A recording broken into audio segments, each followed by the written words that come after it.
கைரேகையில் மேடுகளை பற்றி பார்த்துட்ருக்கோம். அதாவது சுக்கிரமேடை முதல்ல பார்த்தோம். அதனால் அடுத்தபடியாக குருமேட்டை பற்றி பார்ப்போம். குருமேடு என்பது ஒரு ஆன்மீக, ஒரு நேர்மறை எண்ணங்களை கொண்ட, ஒரு நேர்மையான, ஒரு பாசிட்டிவ், ஒரு டீச்சர், இதுபோல் பல விஷயங்கள் அடங்கியிருக்கு. வாழ்க்கையில் நம்ம ஒரு நல்ல பேர் எடுக்கணும்னா, நல்லா வாழணும் அப்படின்னா குருமேடானது நல்லா இருக்கணும். இந்த குருமேடு ஒருத்தருக்கு நல்லா அமைஞ்சிருந்தால் அவங்க அரசியல்லையும் சரி,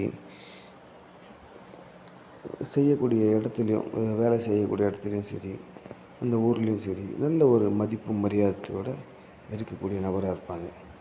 இந்த இடத்துல அமையக்கூடிய சில சின்னங்கள் இருக்கு இல்லையா, அந்த சின்னங்களை வைத்து அவங்களுக்கு வரக்கூடிய கணவரோ அல்லது மனைவியோ எப்படி இருப்பாங்கன்னு சொல்லலாம். அவங்க திருமணம் எப்போ நடக்கணும்னு சொல்லலாம். சுண்டு வரல் அடியில் இருக்கிறது தான் திருமண ரேகைன்னு சொல்லுவாங்க. இங்கேயும் திருமணம் எந்த காலகட்டத்தில் நடக்கணும் பார்க்கலாம். இந்த இடம் ரொம்ப ரொம்ப முக்கியமான ஒரு இடமா கருதப்படுது. ஏன்னா இங்கே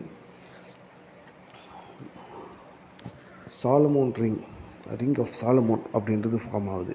இந்த சாலமோன் ரிங் ஒருத்தருக்கு ஃபார்ம் ஆயிடுச்சு அப்படின்னா அவங்க கிட்டத்தட்ட ஒரு நல்ல ஒரு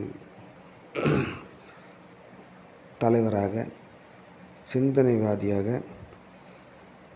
நல்ல ஒரு மாந்திரிகராக இருக்கக்கூடிய பல விஷயங்கள் அதில் அடங்கியிருக்கும் ரிங் ஆஃப் சாலமோனில். இதெல்லாம் நம்ம இந்த குருமேட்டில் பார்க்கலாம். நன்றி.